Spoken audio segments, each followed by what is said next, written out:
With me today is Nathan Sparks. Nathan is in charge. He's a leader of the One Okaloosa EDC, which is really tasked. It's a public-private partnership tasked with bringing businesses to Okaloosa County. Nathan, we're talking today a little bit about this referendum that people are going to find at the bottom of their ballot that's known by some groups as the EDATE referendum. But can you tell us a little bit about it from your perspective, and we'll kind of go from there? Yeah, absolutely, Christopher. Thanks for having me on today.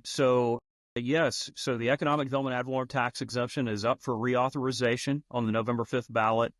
Many of your viewers will remember back in 2014 going to the polls and voting yes or no in favor of this particular referendum. And so by law, every 10 years by state statute, counties that wish to be in the position to offer economic development ad valorem tax exemptions to businesses that are creating new jobs in their respective jurisdictions have to first and foremost get a resolution from that governing body in question. In our case, the Okaloosa County Board of County Commissioners voted 4-1 to place this item on the ballot.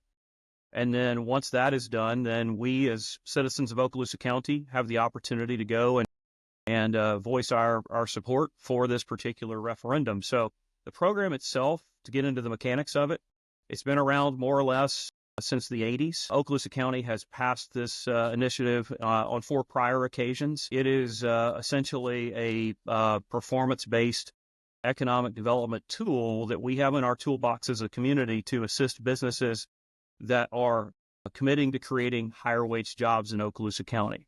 So they can be businesses that are here already, meaning, companies that are expanding and looking to invest additional dollars and hire additional people here in Okaloosa County. Or they can be businesses that are not in Okaloosa County at present that are considering locating here. Perhaps they're considering other communities too.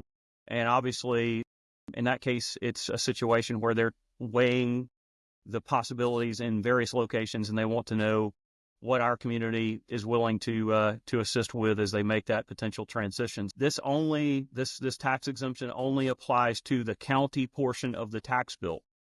So, key point, because we all value education, right? And education is foundational to economic development success, having good quality schools. So taxes that go to schools are protected, and the county commission ultimately has the final authority. Provided that voters reauthorize this program, then the commission ultimately will vote it up or down. They can, by law, by state statute, they can provide an exemption for up to 10 years. So hence the wording on the ballot that says a temporary tax exemption. This isn't for perpetuity.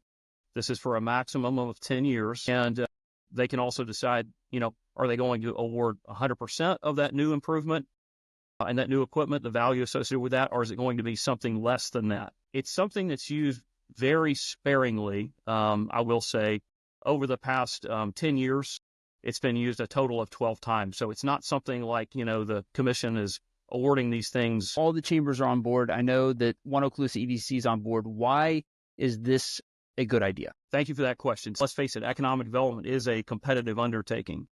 We share a border here in Okaloosa County with the state of Alabama, which I think is pretty well documented that they're very aggressive in providing a wide range of incentives to attract industry to their state, and they've been very successful in that, to their credit. You can debate all day long as to whether incentives move the needle, but you can also point to a lot of projects that have landed throughout our country because a state, a county, a jurisdiction showed a willingness to partner with that industry and to get them into that community, not just to do it because everybody wants to go to a ribbon cutting and it's a great thing to celebrate, a new business coming to town, but because of the return on investment.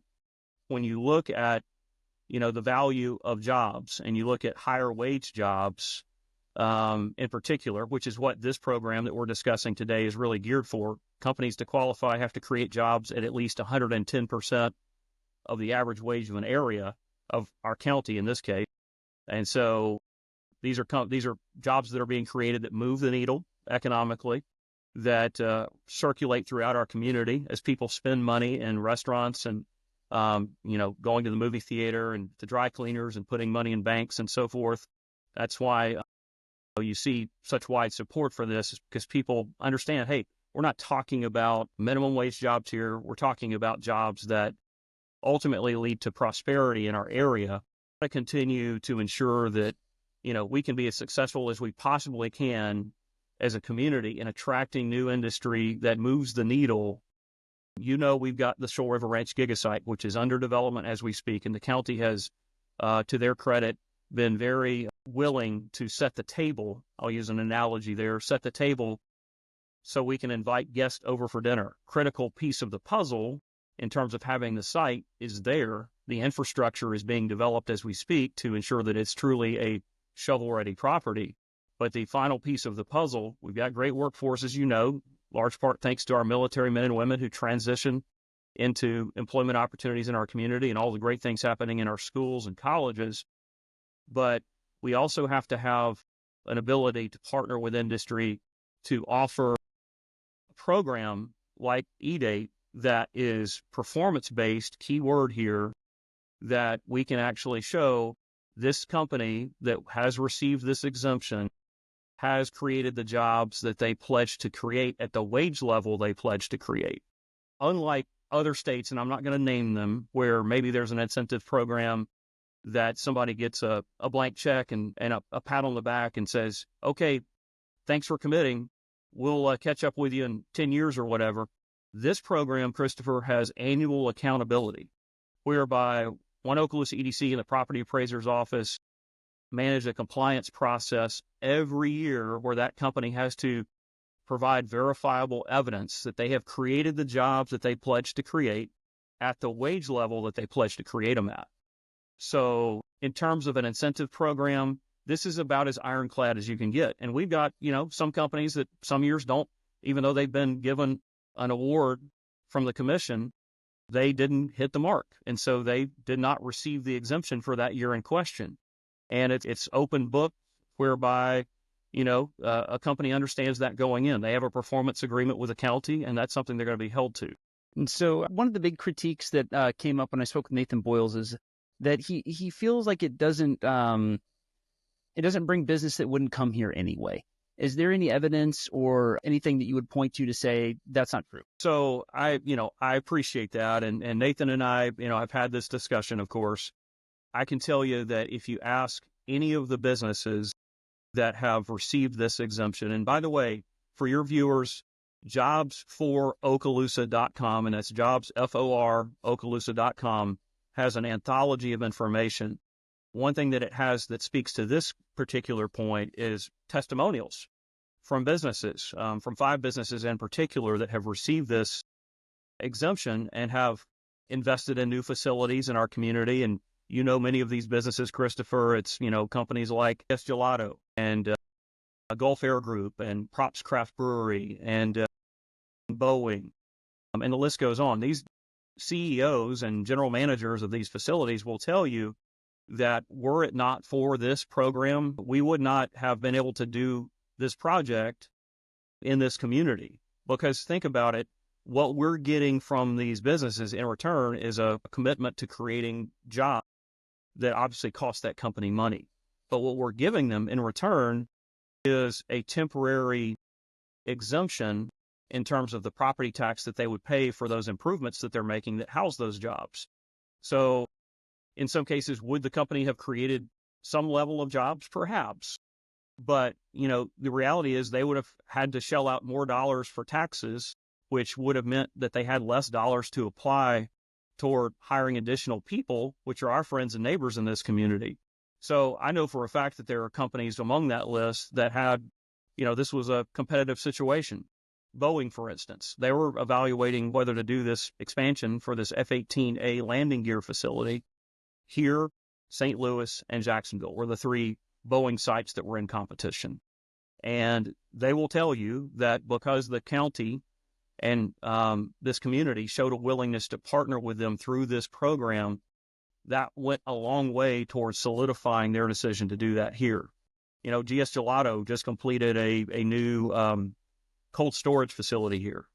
And previously they were, trucking their product, and they're a gelato manufacturer, up to a cold storage facility well north of here in Dothan. That was not logistically sound, but, they didn't have the dollars to invest. And they came to us and said, hey, how can you help us solve this riddle? And is there anything you can do? Do you have grant dollars? Do you have other things that can help us? And we said, well, we don't do grants, but we do have a tax exemption program that's a participatory way that our community can work with your company and show partnership.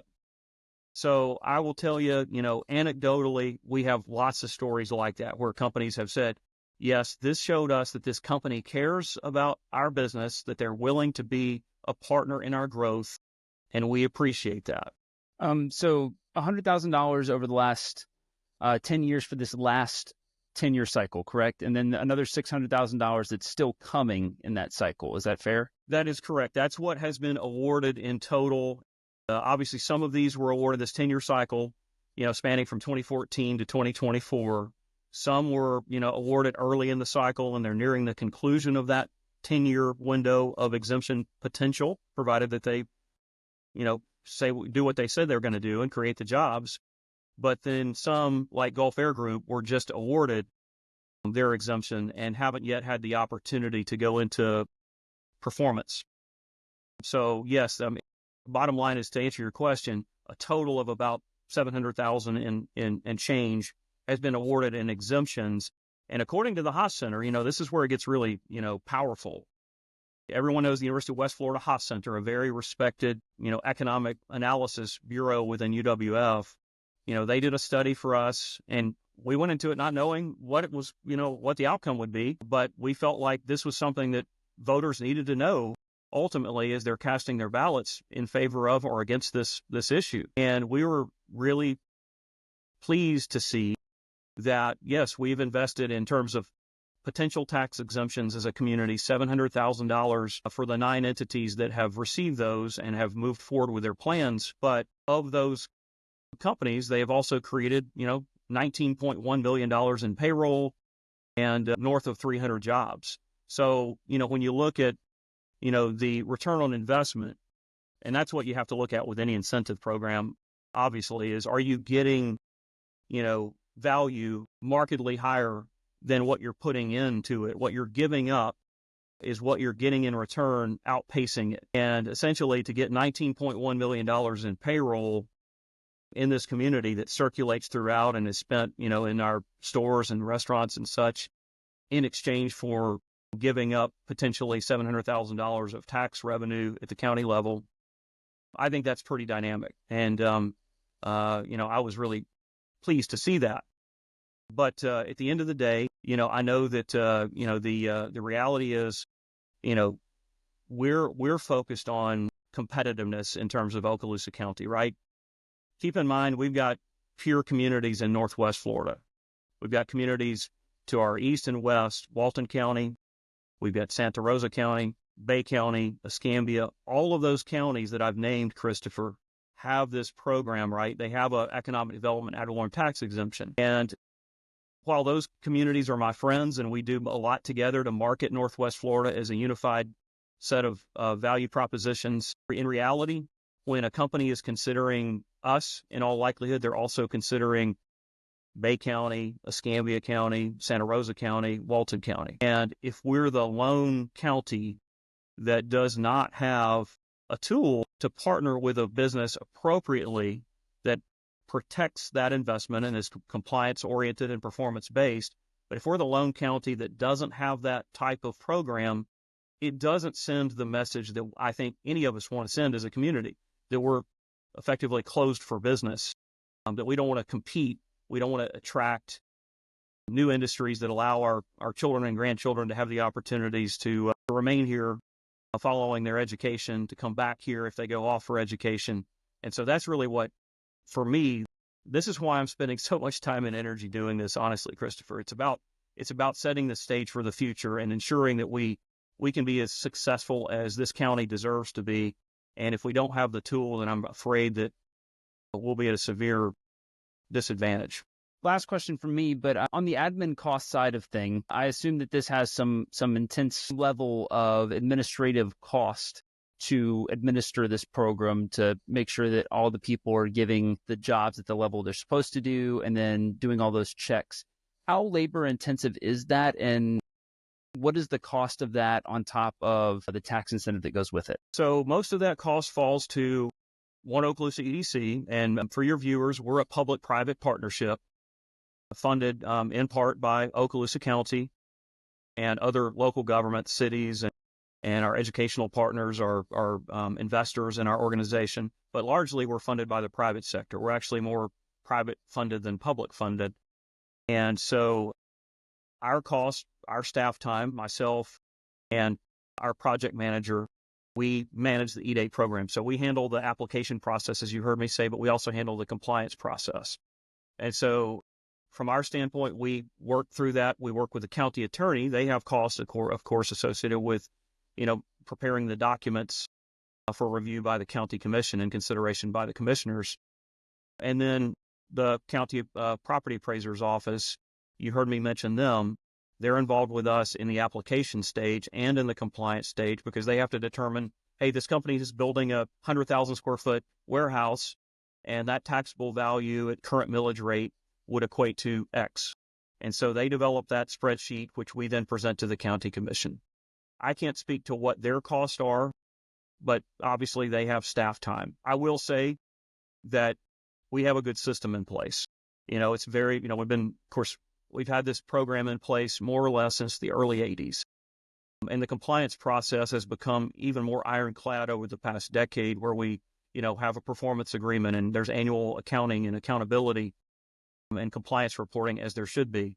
I would say in terms of staff time, it's not as significant because of the processes that we've built. And at the end of the day, from my vantage point, it's all worth it when we have a company that ultimately says, hey, we choose to do this project in Okaloosa County.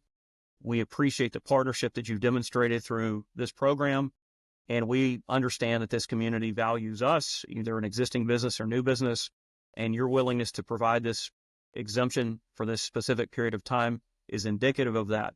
To me, that's all the validation I need for is it worth it from my staff perspective. And certainly appreciate the partnership that we have with the county and the property appraiser's office to make sure that these deals are structured properly and effectively. Well, just because it's near the bottom of the ballot doesn't mean it's not important. Voting day is November the 5th, and this will be on your ballot if you live in Okaloosa County. Nathan Sparks, the director of One Okaloosa EDC, thank you so much for coming in and sharing your thoughts with us and explaining the position so that people can get better informed. Thank you, Christopher. I've enjoyed the conversation.